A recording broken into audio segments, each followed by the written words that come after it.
All right, we're being recorded. Yes, you are. Is there any way we can pause the recording until the public portion begins? And you may have just noticed I just was reminded to start recording this, so anybody can go back and look at it. We'll also share it on our website. Thanks for the reminder there, Drew. They missed my wonderful welcome though. But so the basic agenda is I'll kind of talk about the purpose of this meeting, a little bit of overview on how to work this Zoom contraption, a little background on the timeline and season setting process. We'll introduce the FWP staff that is on this call. And then last but not least, of course, we'll do a presentation on the proposed changes with times for questions after each segment that we cover. So the purpose of this open house is very simply to help answer questions on these proposed changes that you guys may have.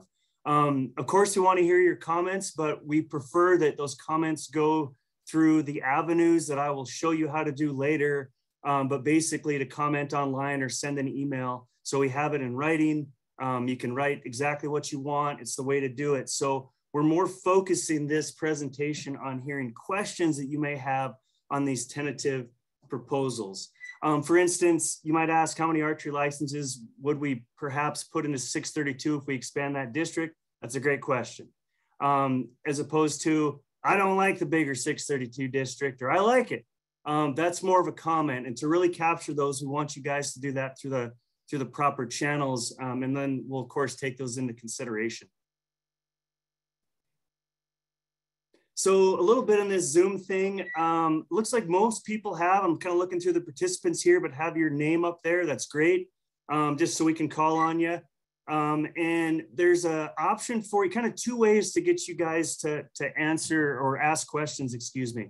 One is by raising your hand. So on the bottom of your screen, there's a little menu bar. If you hover your mouse over the bottom of your screen, there's a little hand there. If you click on that, it'll show that you raised a hand, and at the appropriate time when we have time for questions, we'll have you, I'll get to you and I'll basically allow you to talk. You'll unmute yourself and then we'll have your question and we can go back and forth and talk a little bit.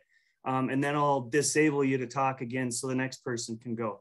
The other option, which sounds like a lot of folks have been using in these other meetings across the state, is the Q&A feature. There's a couple little like comment bubble looking thingies on the bottom that say Q&A. You can just type in a question there. We will then read it out loud and answer that question either orally or we might write it in as well. If you don't have a mic in your computer, your only option may be to do that Q&A. So we also, if you have any questions and have any issues or problems with this, please call our office. Luana Grew is helping us stand by for technical support at 228-3700.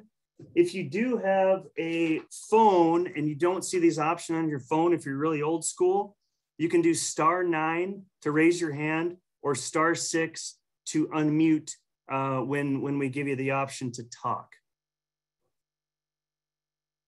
So next slide, I guess, Scott.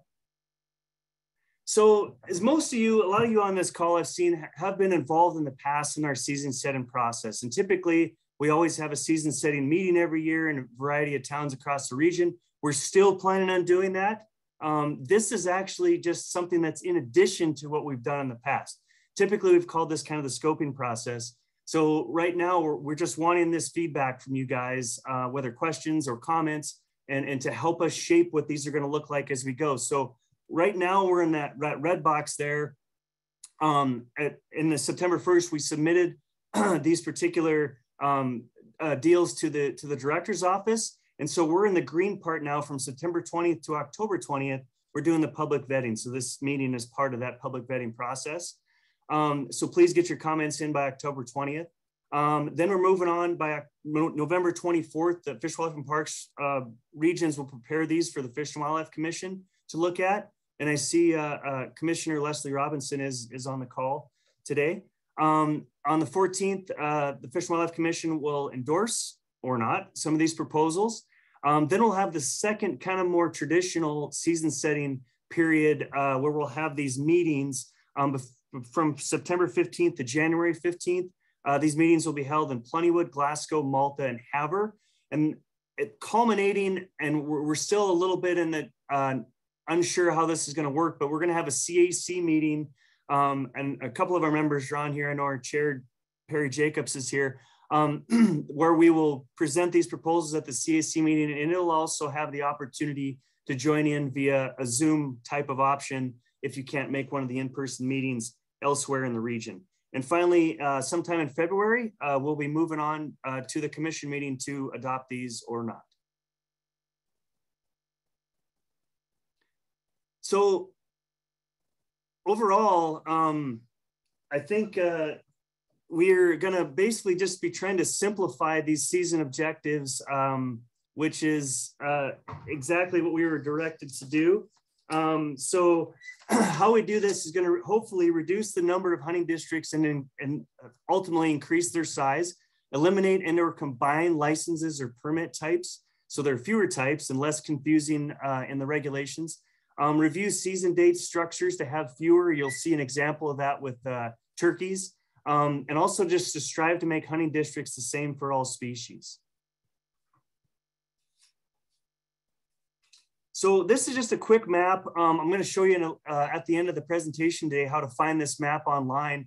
But you can see in the light orange and dark orange are kind of some differences in some of the districts that we're proposing. So a lot of the orange that remains the same, like you see in Region 7 there, is basically no changes. But you can see like between 622 and 630, which overlaps what used to be 631.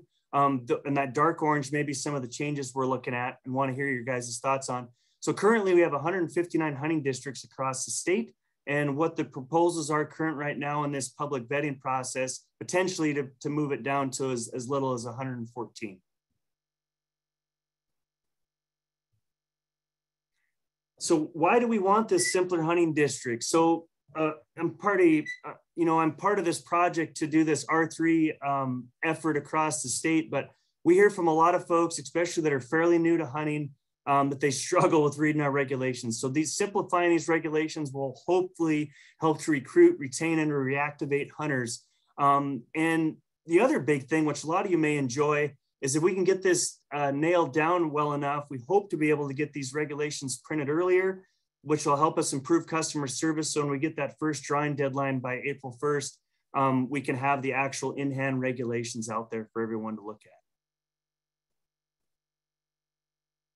So we're gonna move on here. I'm gonna shut up and allow our FWP staff that are on the line to introduce themselves, and then we'll get going in the rest of the presentation.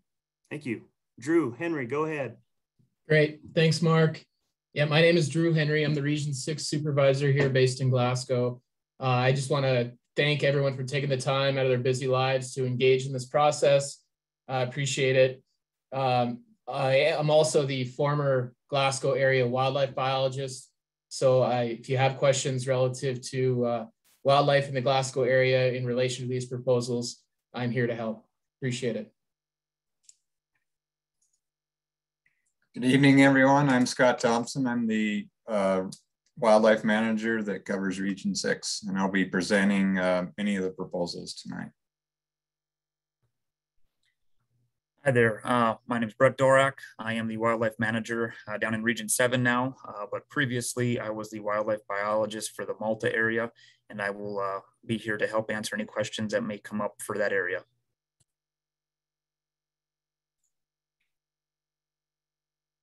Hi, I'm Scott Hammer. I'm the Havre area wildlife biologist and here to answer questions about the Havre Chinook 600, 690 area.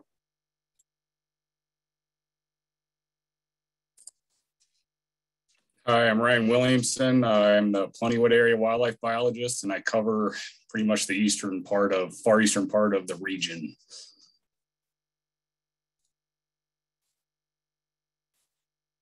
Thanks, Ryan. Again, I'm Mark Cloker, the Information Education Manager for Region 6. We also have Luana Grew, our office manager, who's helping us out with some technical things here in the office. And with that, I'm going to turn it over to Scott Thompson to go through these proposals with you.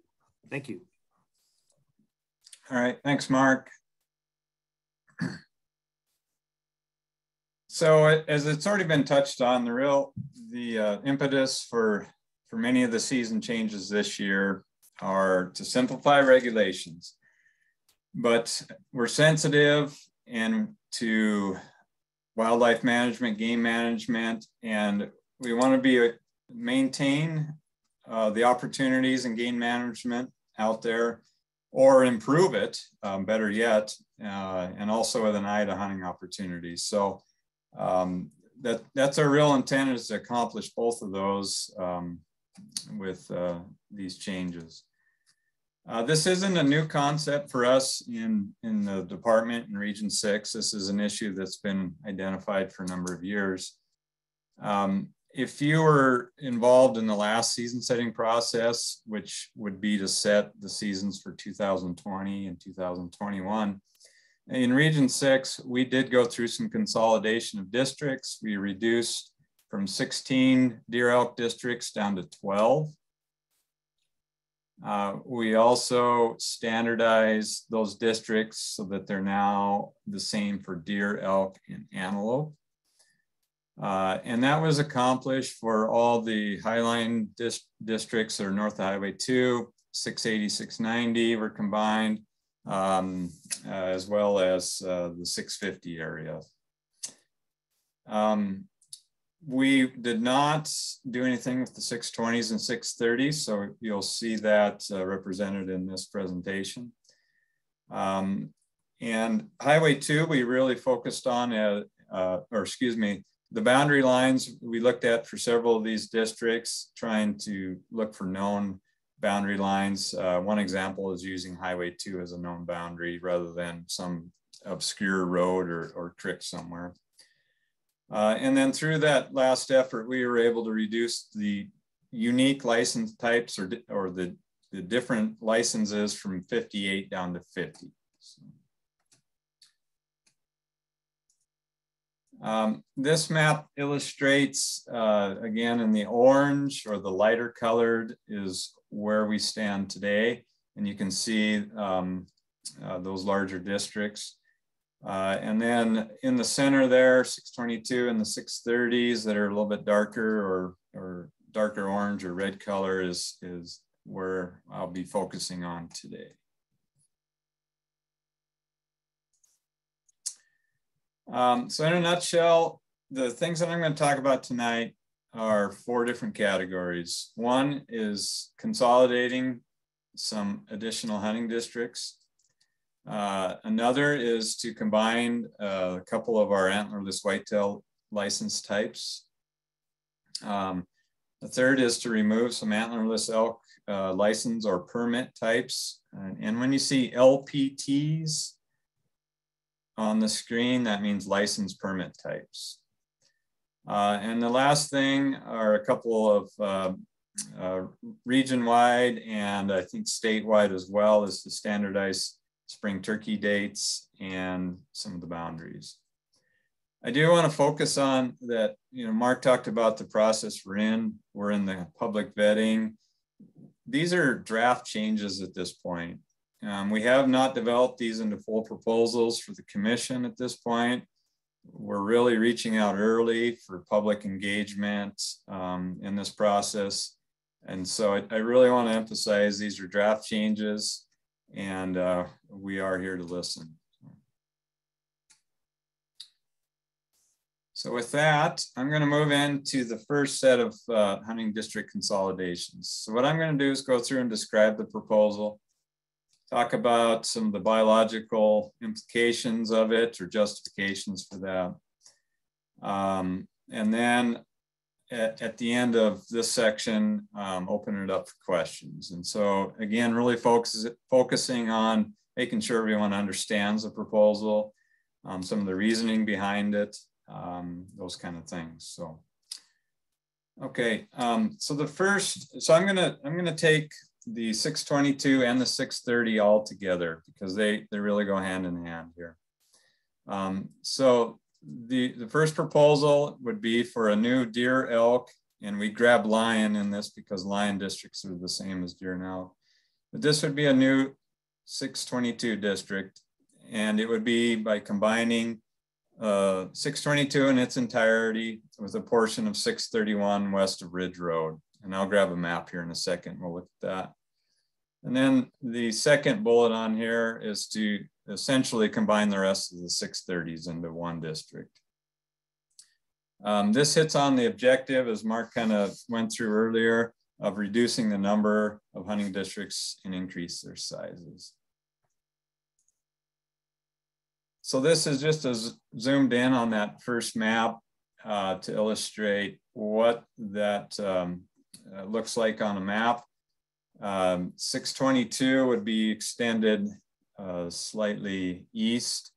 If you know where Bone Trail is, that would be the starting point at Fort Peck Lake. Up Bone Trail, Burke Ranch Road, Ridge Road, back to Larb Creek. And so that would be an extension from its existing boundary at Timber Creek. And then corresponding with that, the 630, 632, and then that remainder of 631, we're looking at combining together. And this map, I believe, is available on our webpage as well. There's some interactive mapping on there that you can look at. So I'm going to drive in on some of the reasoning behind this. And this has not been developed in a vacuum by no means. It's something we've deliberated on for a number of years. We've engaged with their elk management, or excuse me, our Breaks Elk working group with this, landowners and hunters for a number of years. And so some of the reasonings that were some of the biological implication justification is really driven by two things. We have collared elk data from research that was completed in the breaks. I think it was around 2013, somewhere 13, 14 in there. And then we have quite a number of years of aerial surveys and location data from those surveys. You know, the real intent here is to try to match our elk management tools and objectives with those herd units that we have on the landscape. And I'm just going to key in on a couple things. In our elk plan, we have an objective in the 620s of 1,400 to 1,650 elk, and in the 630s it's 300 to 350 elk. And those are objectives that were set in the elk plan, and we really do look forward to the rewrite of the elk plan and discussions about what are potential new elk objectives for these different areas. So I'm going to get into a little bit more detail on some of the information. You should be seeing a map here, and it's somewhat of a thunderstorm map. And what this is derived from collared elk from that research in 622, and then as well as in 621. And the darker or the hotter the color, red meaning that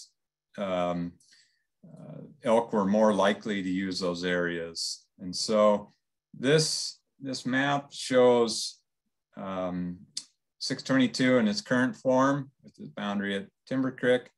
And we see some spillover across Timber Creek. We've known this for years. Hunters and landowners and the public is pretty aware of this as well. And this elk data really brings that hard data into it. So we know that elk use that, particularly in the wintertime or late fall as well. And then we do see some of that movement over into the current 631 district. This map, if you blinked, you might have missed, but it's changed only in that the proposed boundary is shown on there in the black line. And it, again, would insert that 622 would then contain the elk range for those elk. Winter range would be solely in 622 or primarily in 622. And so that corresponds with many of the elk management tools that we have in place, such as shoulder seasons or more aggressive harvests.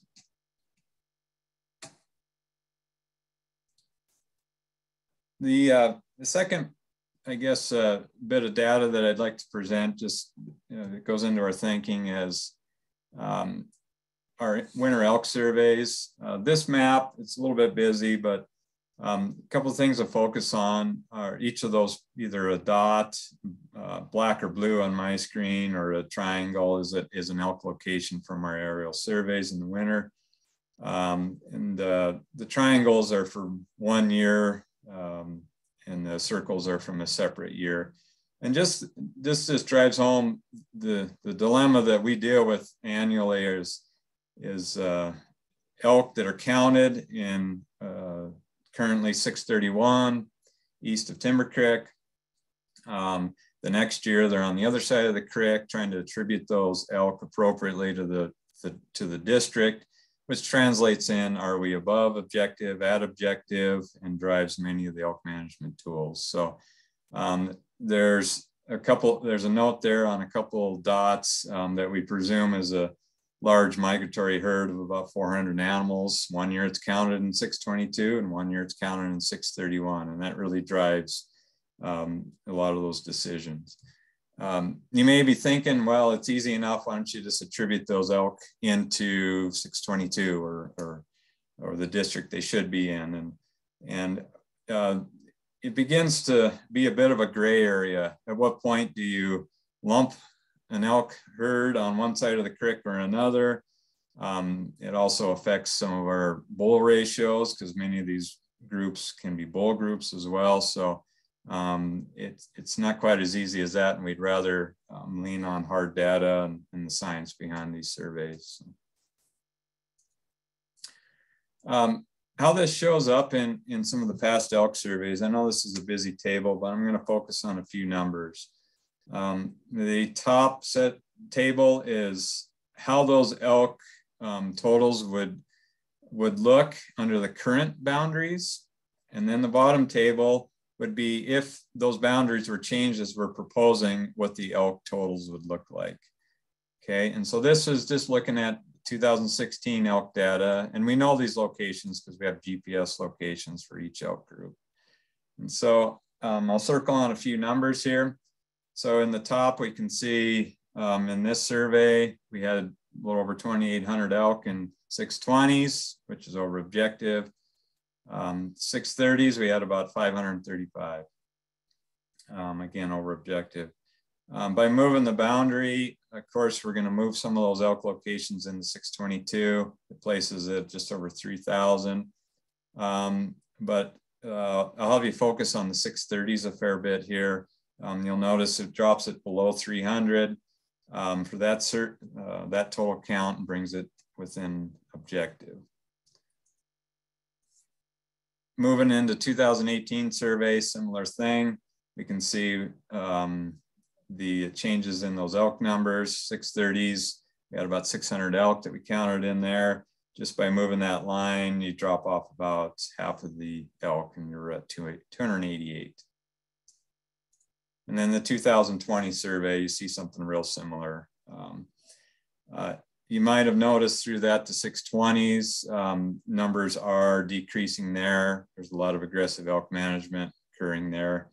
But the 630s with this change really remains relatively stable, just under 300 elk, according to these surveys.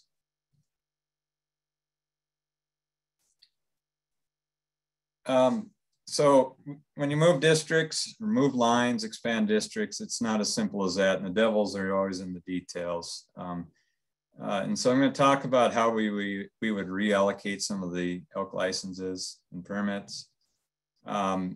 Because a portion of previously 631 would be lumped into 622, we would increase the 620-20 either sex rifle tag from 60 to 70. And then also the 622-20 either sex permit from 50 to 60. There would be some quota ranges around each of those as well that we could operate within, depending on what the surveys indicate. We'd also look with the 630 districts combined. We'd combine those two antlerless elk B licenses. Currently, if you combined them, there's 65 in 631, and I believe there's 10 in 632. We would recommend a quota of 50 for those combined districts then. So that's quite a bit more conservative quota. 631, either the 31 and 32 either sex rifle tags. We currently have a combined of 45. Again, if we're taking out part of 631 and it's now in 22, we'd look to reallocate some of those light permits. We'd look for 25 in the 630, the now 630 district. Some of the reasoning there is if we move that 622 boundary over, we're essentially cutting 631 in half. And so we would allocate half of the licenses east and half of them west. And then archery with this combination in 631, 632, there's currently a combined 300. And we would look to reduce that down to 200 with this combination. So there's a lot of moving parts, a lot of numbers here. I think for those that are familiar with the area, this will resonate with you. For others, it may be a bit confusing. I'm happy to answer questions. Again, it all gets at one of the goals to eliminate or combine some license permit types so there's fewer in our regulations. So with that, I'm going to pause here, and I'm just, the screen shows what all that information looks like on our website. If you go into the proposals under the comment opportunity, this is what you'll see. I presented a little bit more data in this, but there should be a connection to that, each of those biological implications here. So I'm going to pause, and Mr. Cloaker, you might help me here if there are questions out there, either in the Q&A or verbally. So thanks, Scott. And I see quite a few folks have got on since you started talking. So if you guys have questions about this boundary moving proposal, you can either raise your hand. If you put your mouse at the bottom of your screen, you should see a little raise hand deal, and then we can unmute you, so to speak, and you can talk and ask your question, and Scott can respond, or you can type your question into that Q&A box. I guess you can see at the bottom of your screen as well. So we'll give a few minutes to see if, or at least a few seconds, to see if anybody has a question.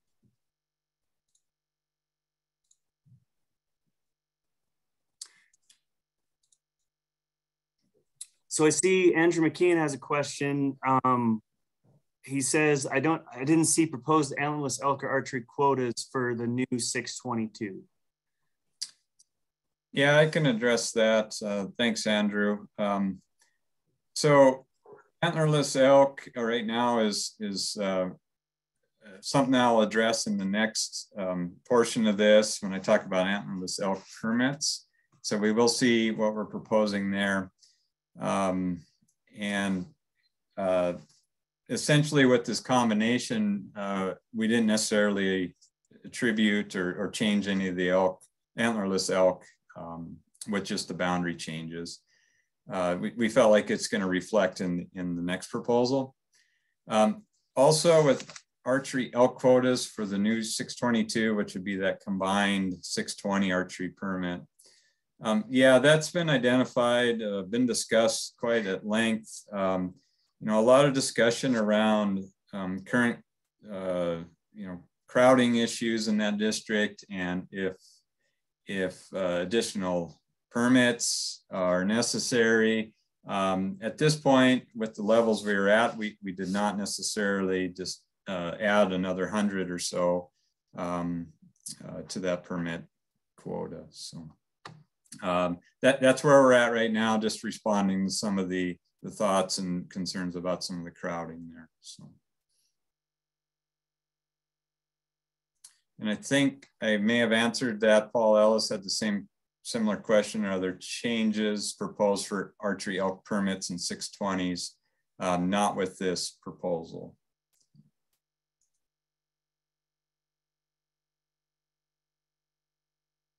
Scott, there's another question on the Q&A, but I had Hannah Sukit raise their hand. Well, they did, and now it's gone. So maybe that was a similar question, but Mike here has a question. How will moving a boundary help to increase harvest? I see that it will lower the number, but overall, if harvest is needed, what will this do to accommodate a higher harvest rate? Okay, thanks, Mike.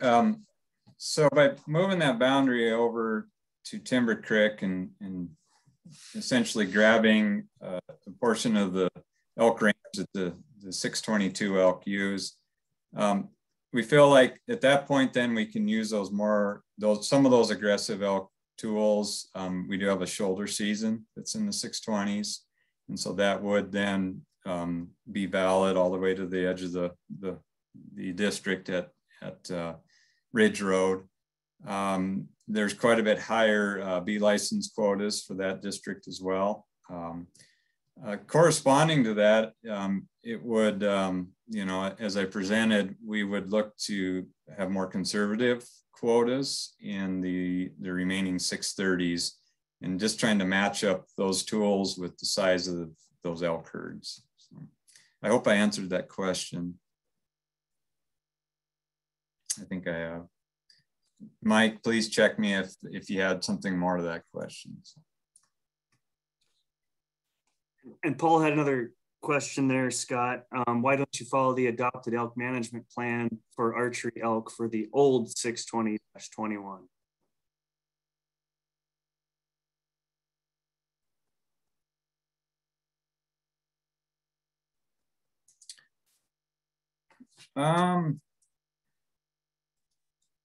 I guess I'd have to look into the elk management plan. The currently where we're at with 1,400 and so licenses was part of a larger effort with our Fish and Wildlife Commission several years ago. Paul, you probably were involved in that, and all the breaks districts at that point were set at some percentage of the current permit level.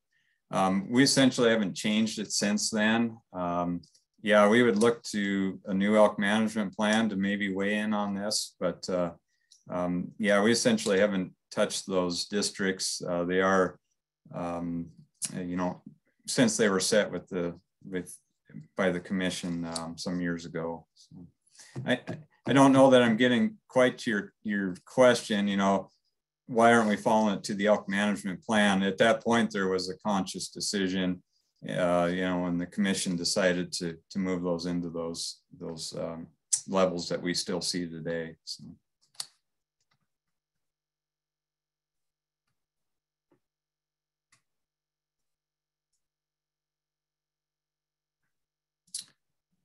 Okay, Mark, are you seeing any other questions there on the current elk one?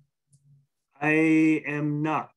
And obviously, folks, Scott, if we don't get more here, Scott will move on to the next proposal. But if something strikes your fancy from this one that you do want to ask another question referring back to this, just give it some context and Scott will do his best to answer it. And that's it for now, Scott. You can move on to the next one. Okay, thanks.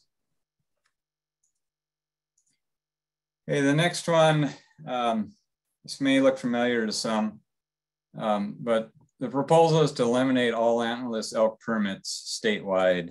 And I focus on, these are elk permits. They're cow permits. So they permit you to use your general license on cow.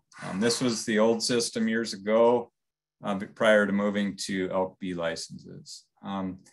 We have one in the breaks, the 698. There are several, I believe, in region 1, might be a few others in some other regions.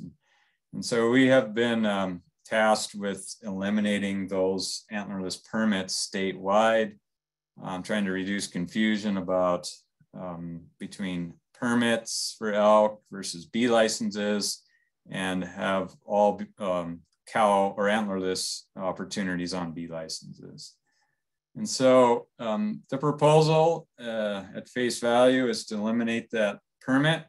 There's 300 of them. It's currently valid across all the 620 districts off of the CMR refuge, and then reallocate those 300 permits to the existing B licenses. Specifically, we'd add 100 to the 621 B license, so there'd be 350, and we'd add 200 to the 622. And we made that decision 100 and 200 just based on the relative size of those elk herds. Again, the goal is to eliminate the different license permit types, so there's fewer. Just want to speak a little bit to harvest on the different antlerless license types that we have. This is for 2020. We see the blue bars represent the quota, and the red bars indicate the estimated harvest, and then the percent in black would be the percent harvested, so, or the success rate, if you will. So 621, we have our lowest success rate at 12%. 622 is at 16%. So those are those specific B licenses. And the 698, interestingly, is 22% harvest success. So it's one of our highest success rates. That's for 2020. Over the last 3 years, I'm going to go back one slide. I want to point one thing out. In 2020, we also only allowed the 698 to be valid in the 620 district. So we removed it from being valid in the 630s. Prior to that, I'm just looking at 3-year averages, same setup. The blue lines representing the combined license types over 3 years. And then the red bars would be the combined harvest over the 3 years. We see a similar pattern, a little bit more muted with the 698 at 16% success rate over those 3 years. So. I don't have a lot more to say about that one, other than we realize it simplifies things. It does remove one of our higher harvest success rate tools. But the department is firm on eliminating those antlerless permits as they stand. So really interested to see comments on this one and see where folks are on this. So happy to answer questions, and remind you Brett Dorak and Drew Henry also on here if they can help. So.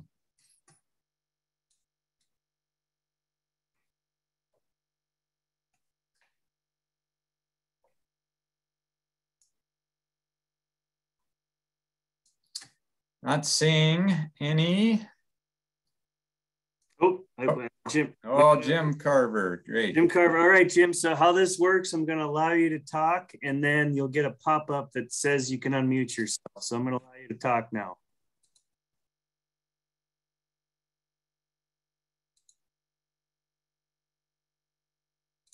Oh, wait. It says allow to talk is not available because Jim Carver is using an older version of Zoom. Promote the panelists to allow them to talk. I'm a little afraid to do this, but we'll do that for you, Jim. Hold on. All right, I think you should be good to go.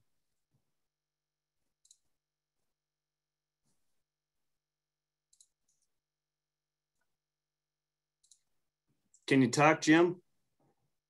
I think I unmuted it. Okay. I hear you now, Jim. How you doing? Good. I talked with Director Horshak about this 698 tag, and he kind of explained what he was trying to do statewide. But, you know, it isn't, it's hard to do one thing for the entire state. And I mentioned to him that these 698 tags was a higher success rate, and he kind of thought that might be an advantage to keeping it. But you know, the elk working group pretty much is in favor of keeping it the way it is. The Citizens Advisory Committee, they're pretty much for it, according to your worksheet here that was online. So I think a lot of people should give some written comments, or go online and do that, or send them a mail or something. But maybe if we get enough support for it, they will keep it. I don't know, but that's my 2 bits worth anyway. All right, thanks, Jim. Yeah.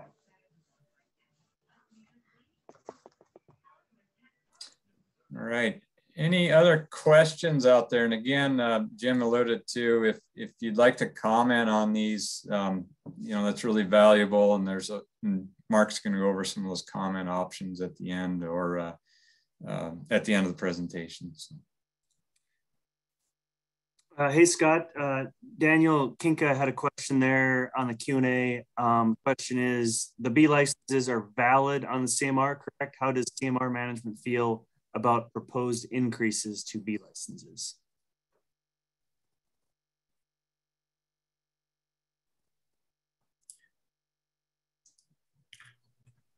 Hey, Danny, I'll try to take this one. So yeah, once again, the B license is, the current B license is correct. They are valid on the CMR. The 698 permit and the shoulder season license are valid off the CMR. At this point, there was a little engagement with the most recent Breaks Elk working group with CMR staff, but the proposed increases haven't been discussed. These are kind of tentative proposals. So really in the early stages, but we look to see the public comment from this proposal now, then make any adjustments that need be as we move forward. And then when we make those adjustments to bring to the commission, we'll definitely start engaging CMR staff as well as all members of the public, looking at these proposed B license increases and what their thoughts are and how they like to see management as it dictates on their area of coverage that they manage.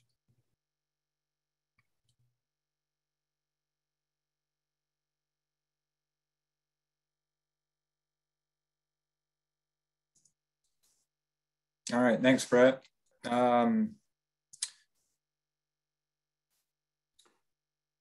I don't see any more hands here, Scott, right now, and or any in the Q&A. Okay, I'm going to move on then. Okay. All right. Next one is regarding the Bears Paw Elk. This would be in the 690 district. We have a couple different elk B licenses that are valid there, as well as an opportunity on a general license for Antlerless Elk in 690. If you recall, 2 years ago, we had youth elk B licenses that were in 3 different groupings, one for the 620s, one for the 630s, and then one in the 680, 690. And in the same effort, we lumped all those together and made them valid across all the breaks and in the Bears Paw. The proposal in front of you that we're entertaining is to remove that opportunity in the Bears Paw only, simply because there is a general elk season there for antlerless elk currently. So youth could take advantage of that as it stands. And we have very low success rates. We have a lower success rate on that license to begin with, but last year we saw 3 cow elk harvested on it in 690. So it'd just simply be to remove that license being valid there. Again, getting at the objective of eliminating license permit types out there so there are fewer. And that's what it looks like online. And we do have Scott Hammer here if anybody has a question regarding that.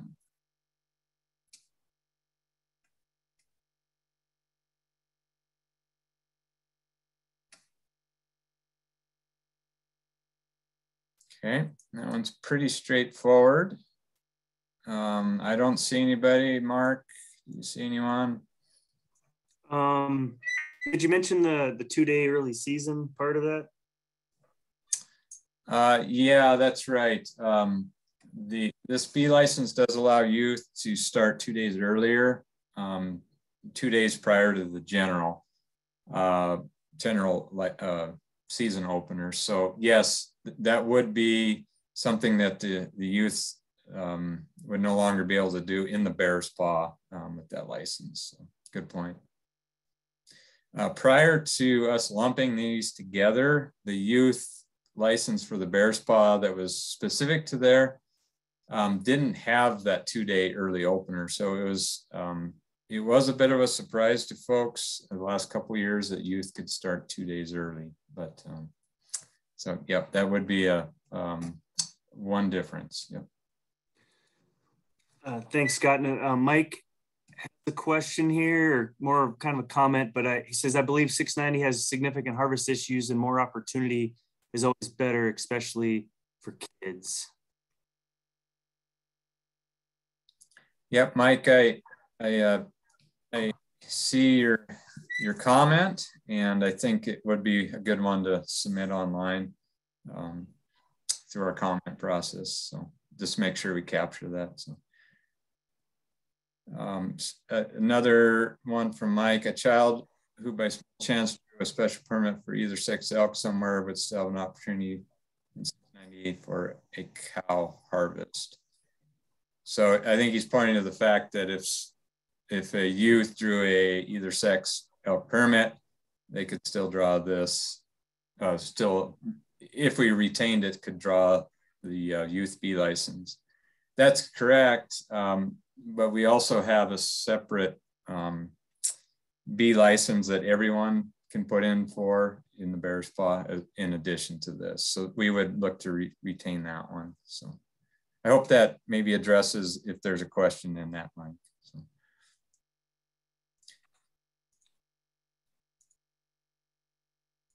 And thanks, Mike. By all means, if you want to submit either of those to comment, that'd be great. I'm going to show everybody at the end here how to do that. Okay, I'm going to move on if I don't see anything else. Okay, whitetail deer. Okay, so this moves into a couple more region-wide changes that we're looking at. And this one addresses 2 antlerless whitetail licenses that we have valid in the region.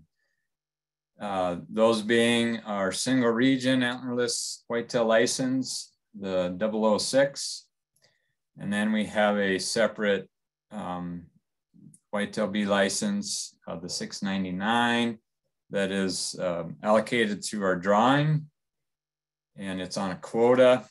And then if those that aren't allocated to the drawing are sold over the counter. And so what we are intending to do is combine those, or I guess you could say we are looking to eliminate the 699. And so we have one whitetail B license, and they are both valid across the region. The only difference is the 699, when it goes on surplus, allows for the purchase of up to 7 or goes towards your max of 7 B licenses that you can purchase for deer in any given year. So what we'd look to do is eliminate the 699. There would be the single region, but we would vary the per person limit on that. And so the proposal as it stands, we suggested we could remove the per person limit. So again, it would allow up to 7. And so that's one piece of this. It also hits on that 699, believe it or not, can be a confusing point. Folks looking for District 699 in the region, where is it? We do hear it with elk, frankly, as well.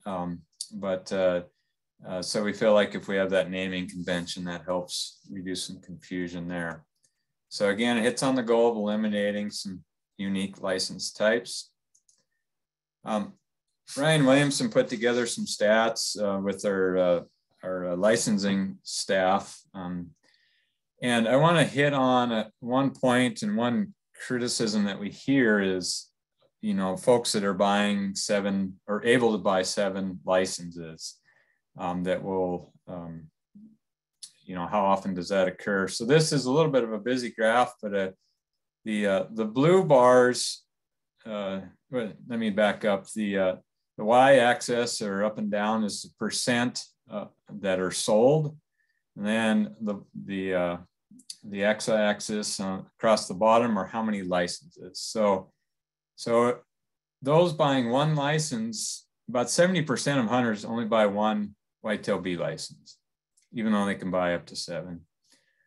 About 20% buy 2, and about 10% or less buy 3. So what we see is over 90% of the B licenses are sold only as a, you know, single or double or triple purchase. So if you look at that a little different way on percent of licenses allocated, about 45% are sold as 1 by 1, 30% in 2s, and so on. So we really see that decline after 2 and especially 3.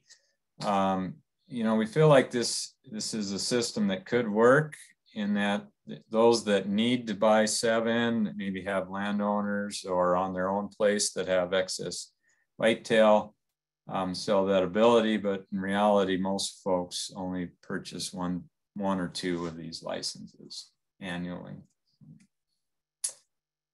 So that's, again, that's under the current system. So if we move this into a system where they could buy up to 7, we don't feel like this would be overexploited.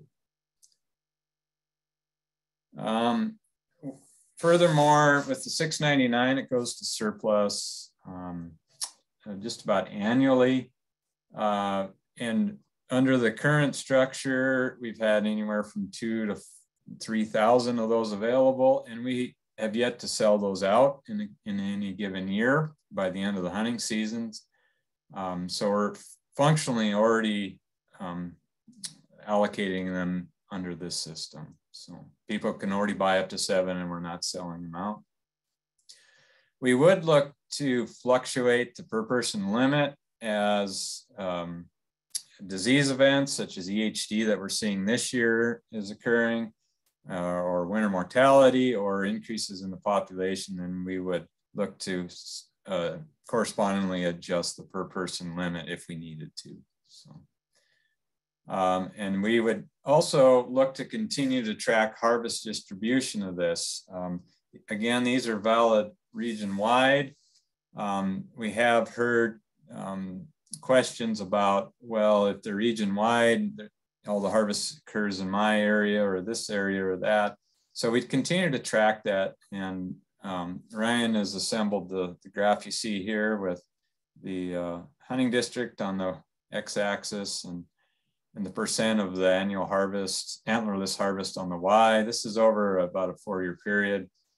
And you can see some of the areas we'd expect more harvest, the 640, Culbertson up to Plentywood over to Opheim, 650 would be Macomb County, Richland County, 670 captures quite a bit of North Valley, North Phillips, 690 is South Blaine, Hill County. 630 sits in there under 10% as well. So we continue to track this, but we feel like this has been a good model. It allows people to not have to pick and choose specific licenses for certain districts. And it also, in years when we have EHD, such as we're seeing actually this year in the eastern half of the region, allows mobility of those hunters into areas where we are not seeing EHD. So just wanted to point that we would continue to look at and monitor that distribution.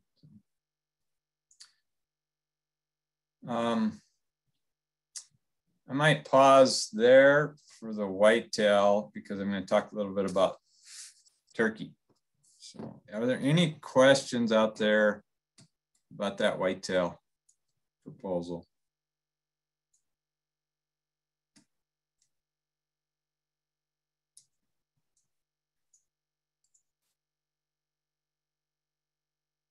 Hey, Scott, it looks like DJ Ellison, under a pseudonym, has a comment, I believe, and question in the Q&A, kind of on an earlier thing with this 630 boundaries. Okay. Yeah, maybe Mark, if you can read through that as I look for other questions and see if there is a question in there from DJ, I'd be happy to, or if he wants to raise his hand, we can get him on here. But it certainly, if there's, I see a lot of comment there, and I'd really like to see that, and I think others in the department would too. So if he wants to submit a comment, that'd be great.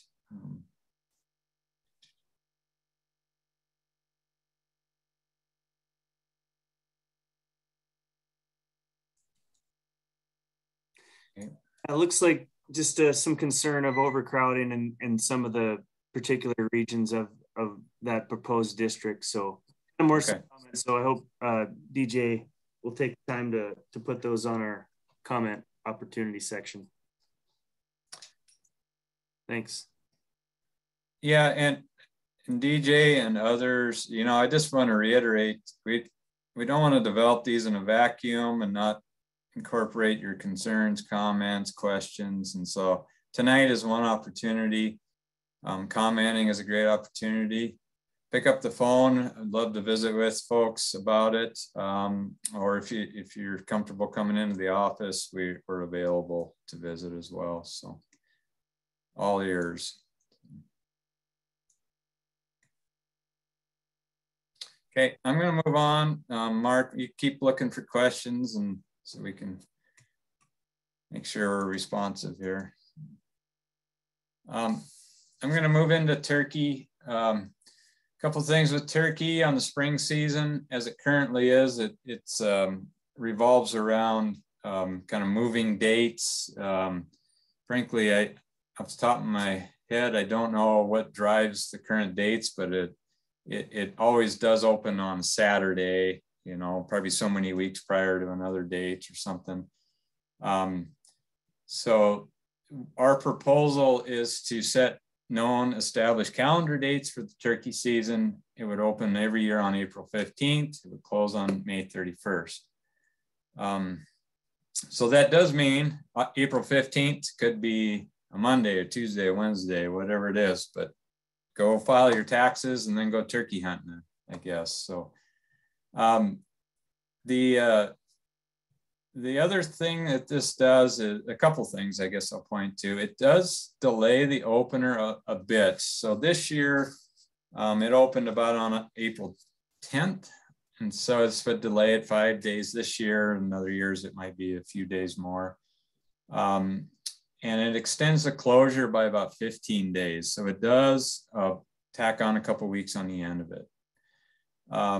It also would mirror many of the spring black bear season dates. I know that doesn't have a lot of bearing in Region 6, but in other regions where black bear season opens April 15th, it would be widely known turkey and bear open on the same day. And some hunters do hunt for both at the same time. So, and then it also just kind of mirrors what we have in the fall for spring turkey, September 1 through January 1. It's set calendar dates, so it would mirror that. And so again, it hits on the goal of reducing number of season dates struck, different unique season dates.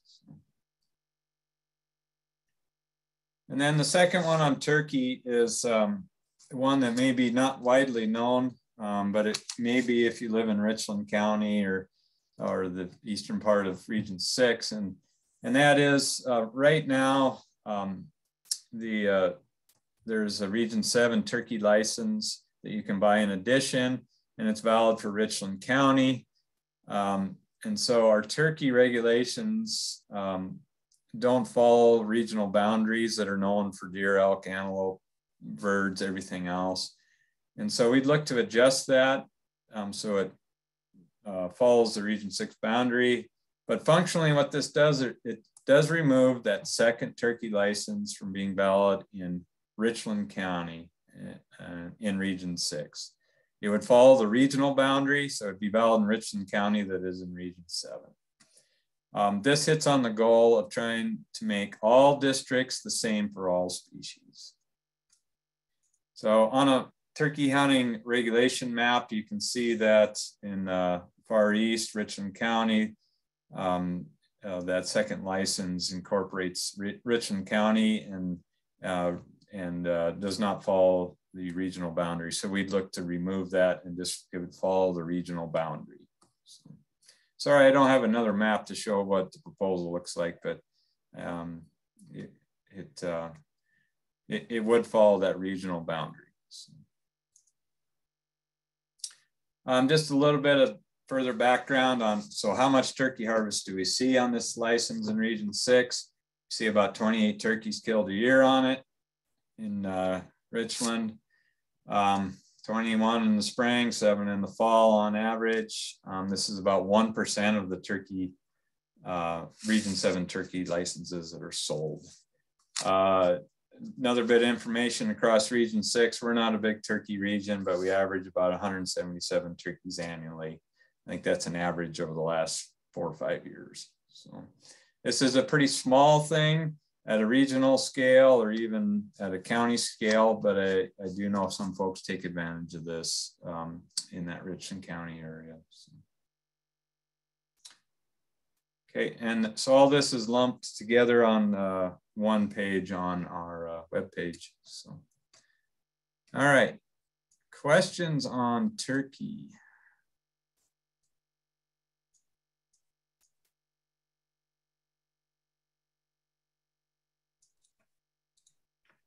Hey, Scott, I have a quick question, I guess. I'm just looking at my boundary map. That would also follow that Highway 200 boundary in Macomb County as well? Yeah, right. Okay. Yep. Yeah, there's a little bit of Dawson, Macomb, Richland, they're all here. So, yeah, I guess one of the things that was pointed out through this process and something to to be aware of is for us not to be using a line on a map as a boundary. So a county line that you know is on a map, but if you're standing on the ground, where is that county line at? Am I inside it? Am I outside of it? And that doesn't speak just to our proposal, but any proposal to try to avoid doing that as much as possible. So.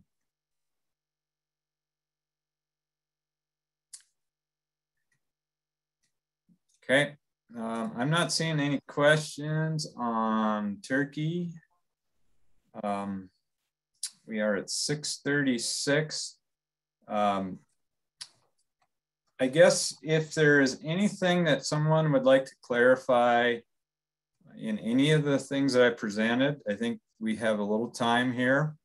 So I'll just open it back up if there are questions on anything. It looks like I got a hand up for Brian Chenard, Scott. So I'm going to allow him to talk, and then Brian, you'll get a pop that will have you unmute yourself. Okay, you should be able to unmute yourself now, I believe, Brian. Can everybody hear me okay? Yep. Yeah, we got you, Brian. Go ahead. Yeah, I just would kind of like to one specifically in the 630 districts is get an understanding of the elk management plan and how the current plan compares to historical plans. Just be from the standpoint of being an avid hunter in the district, specifically 631, and then just everything you hear about 632. It just back in the day, and I don't know how far you want to go back, maybe late 90s, early 2000s, even through 2010, some of those early 10, 11, 12 years, it seemed like the elk numbers were just a lot greater than what we're currently seeing. So what changed and has that 300 or 400 elk numbers, has that changed over the years? Are you guys, what changed? It just seems like there's just not nearly the elk in those districts that there used to be. Okay. Yeah. A few questions in there. Let's try to work through them, Brian. Make sure we're getting at what your question is. But if we consider elk survey data that I kind of went through earlier, a big driver in that is the elk that are counted anywhere in the 630s on our winter survey, and we're chronically seeing numbers in the 500-600 range, which is higher than that objective of 300 to 350. And that objective hasn't changed since, 2003. So, but I think, what you're seeing on the ground, fewer elk, is a bit of a reality that we have put a lot of aggressive harvest tools out there. Shoulder seasons were in place in the 630s. We had the antlerless permit valid there, some higher B license quotas, trying to get to those elk, in the 630s and the 620s to objective. And so, yeah, I think the reality is elk were killed. We didn't get quite to objective. Elk were potentially displaced, 620s potentially. And so I think there was a number of things that have contributed to where we are today. But what still remains is we still are, counting abundant elk that winter in 631 that just keeps us above that objective over and over. And so, I don't know if any of that resonates with you, Brian, or answers some of that. So help me out. Oh yeah, no, it does. It definitely does. And I guess the other part of my question, and you kind of have alluded to it, what's the process of establishing, the per net numbers compared to your management plan? Say the management plan is 380 elk in the 630s. How do you establish the number of permits for that number of elk? I wish it was an exact science, but it is a bit of trying to match harvest success for a given license. So, there were times I think we gave out 100 or 125 B licenses for that district, and Drew helped me out, but success rates on those, if we got to 20%, we're probably lucky.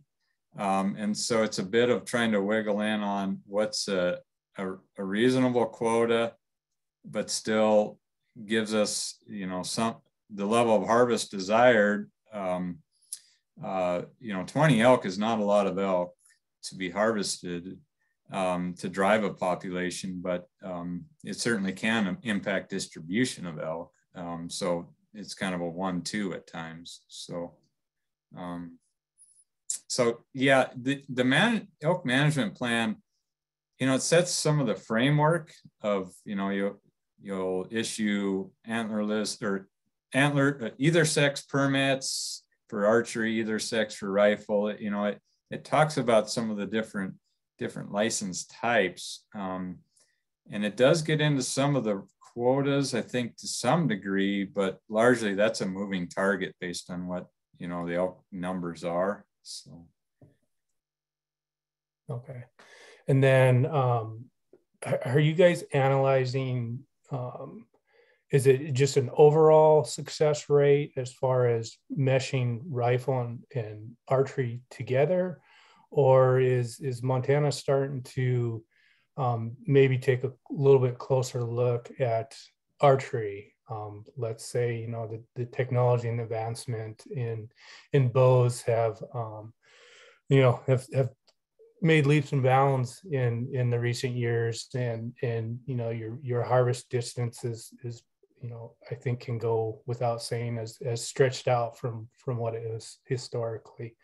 Say, an average shot used to be maybe 15, 18 yards, and now you're probably looking at, an average success shot that 30, 40, 45 yard range. Is Montana starting to look into that and kind of segregating some of the successes between rifle and archery? I'll answer part of that question. Then I'm going to maybe ask Brett or Drew to help me with the success rates. But we do query hunters by the permit they hold. So it's, in the break, we have different rifle versus archery. And so those estimates are specific to those permit types. So we can get to that. We don't lump them. And so we can get to it by district and by season. Brett or Drew, have you seen or are you aware of any change in the harvest success on archery, say over the last 10 years or so? Yeah, from what I've observed in the 620s, we would look to, the data that we get from our hunter harvest surveys post-season.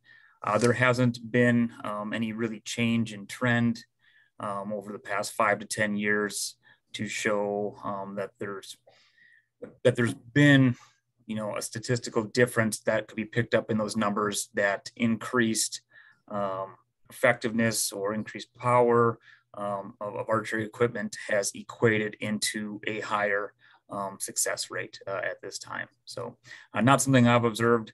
Looking at the data at the scale I do. And the only thing I'd add, Brian, is at times with the advancing technology and archery equipment, I know the commission has taken those one at a time. The allowance of like lighted nocks, for example, and they are investigating and deciding on those one by one, trying to maintain, that fair chase or whatever, however they want to view that. But there are some pretty deliberate decisions made on technology going, as things advance, and they'll continue to advance. So. Yeah, and I'll just add a little bit more to my previous comment, Brian. As we look at that harvest success and the numbers that come from our postseason hunter harvest surveys and effort levels, I mean, if we do start seeing, a trend over time, and there's not just, a blip or some noise in the data, and it looks to be changing. Obviously, harvest is changing, so management has got to change, and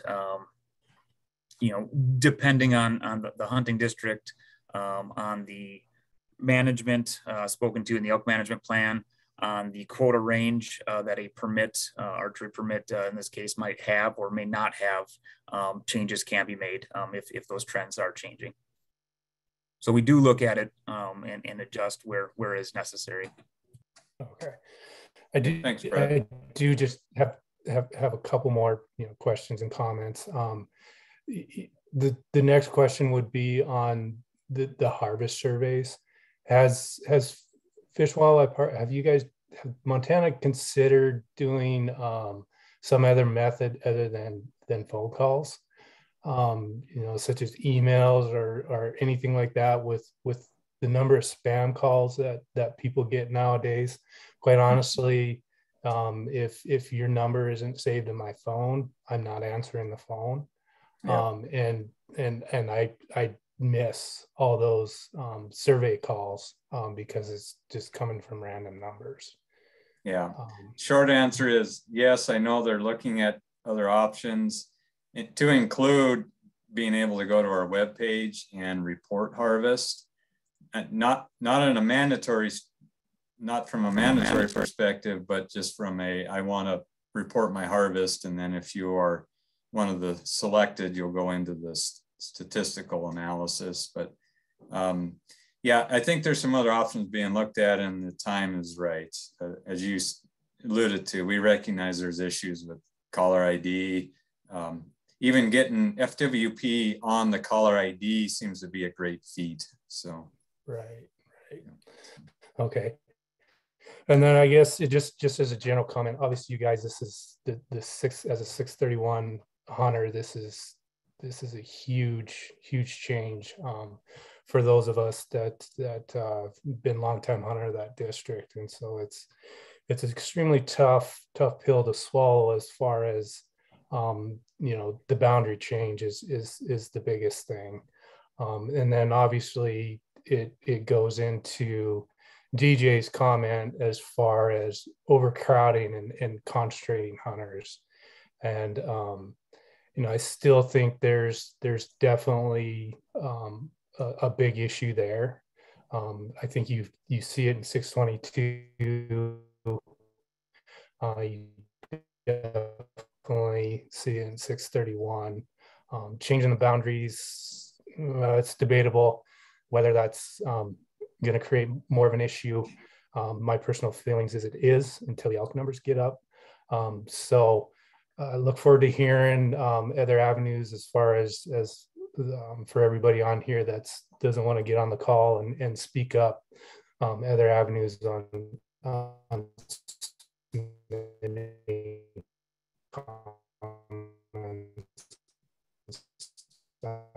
because I still personally just a comment. Okay. Appreciate your guys' time. Thanks, Brian. I think I got most of that. You were trailing off at the end with the internet, but I might respond to that just a little bit and grab Andrew McKeon's question here. He talks about a long-term trend, declining trend in District 632 for elk, and there's widespread community interest in having more elk in that district. So how does this change help reestablish 632 elk? I think from our perspective, this change takes out the migratory elk out of this equation, or the majority of those.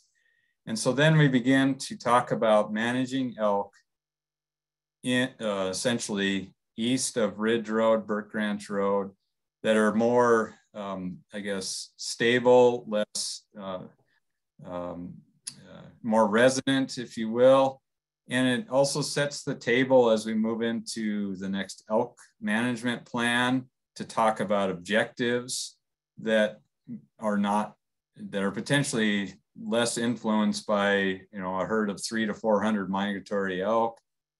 So I think from our perspective, if there's social and political drivers in the elk management plan and objectives that tolerate more elk, I think that really gives us as a department, the ability to work with the public and the commission on some tools that are maybe pretty conservative, for some time, to potentially build elk if that's the desire, to get them to objective across all that area, not just, to Sutherland Creek, but beyond to the Pines and some of those districts. So I guess it could be a pretty exciting time.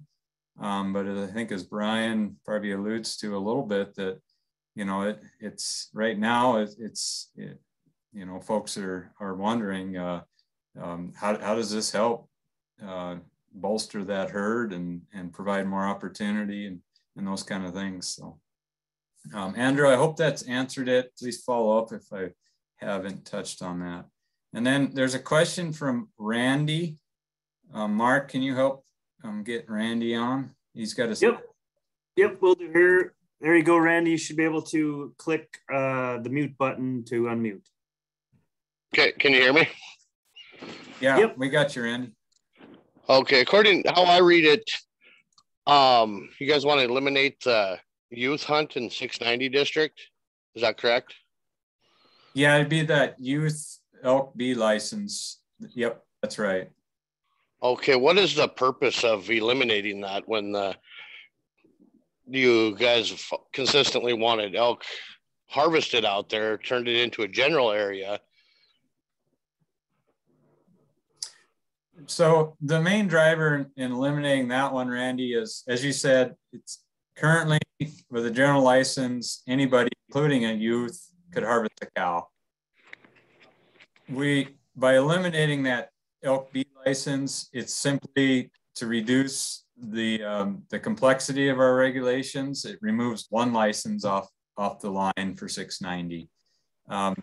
We see very little harvest there. That's not to say that the license doesn't have value. It is a license that creates opportunity for youth. But it is a question that we pose to you all and look for comments. You know, it simplifies things, but at the cost of some opportunity.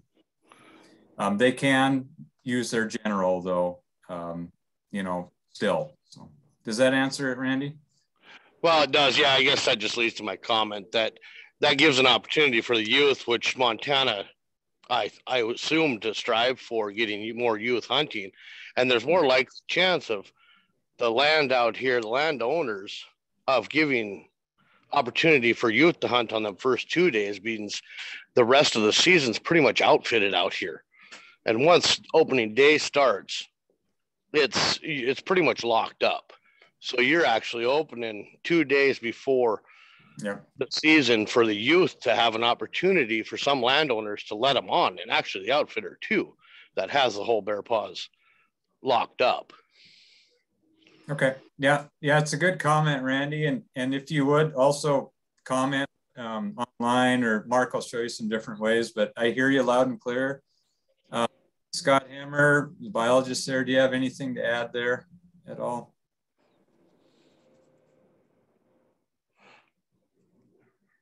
No, I think you covered it, Scott. Just generally the idea, like you said, that we recognize that that is a loss, is that extra 2 days. Although we, as you mentioned before, that's actually something new we never used to have until the last 2 years when we combined those licenses. There never was that youth license 2 day early before. But that's kind of the trade-off, is simplification versus those 2 days early. Yeah. Thanks, Randy.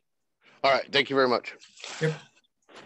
So I don't see more questions. Again, my door's open. Give me a call.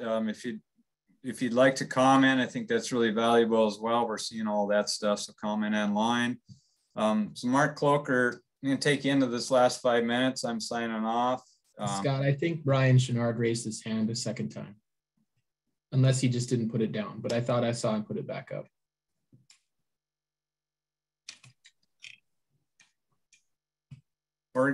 Okay. Yeah, I don't. Okay. Yeah, he removed it now. Thanks, Brian. Thanks, Brian. Okay. Cloker, take us out. I think you got to stop your screen sharing first, Scott. Oh, God. Okay.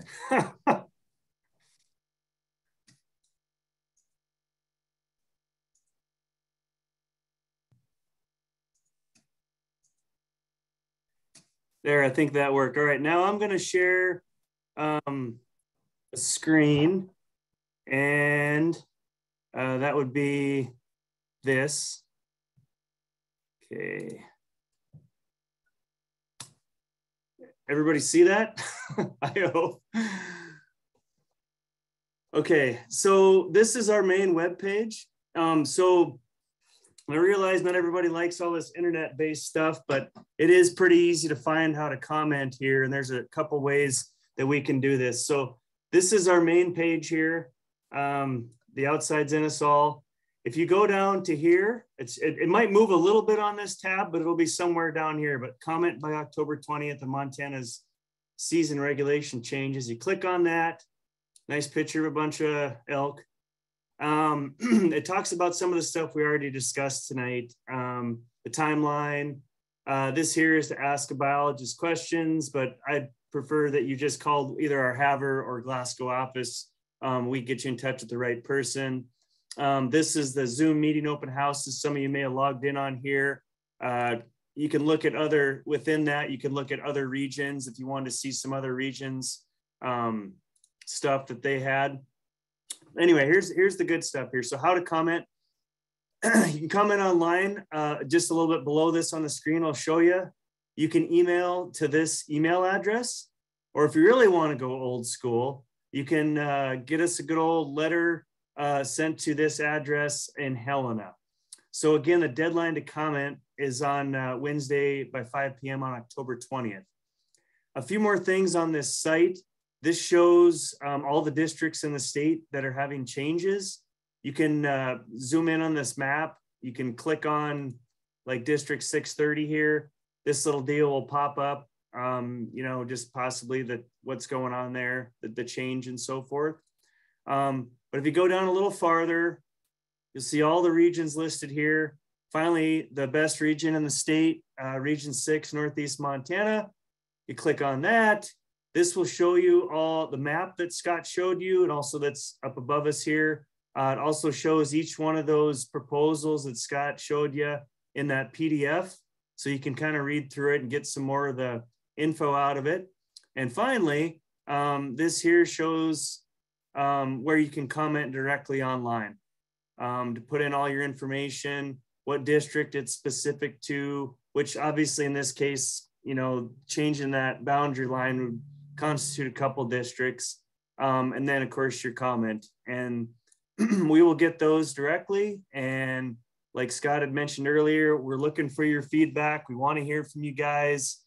These are just tentatives. We want to hear, you know, these concerns, the positives you see, the negatives maybe you infer as well.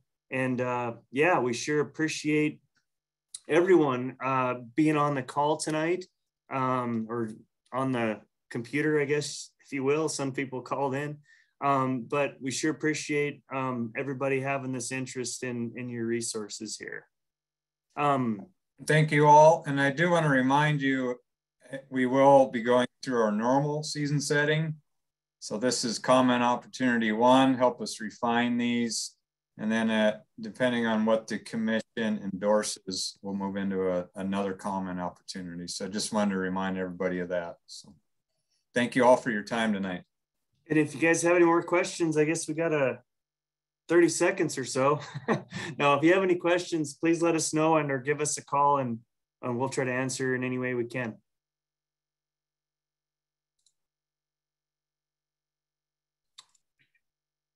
Thanks, everyone. Thanks. And we'll hopefully see you all out in the field.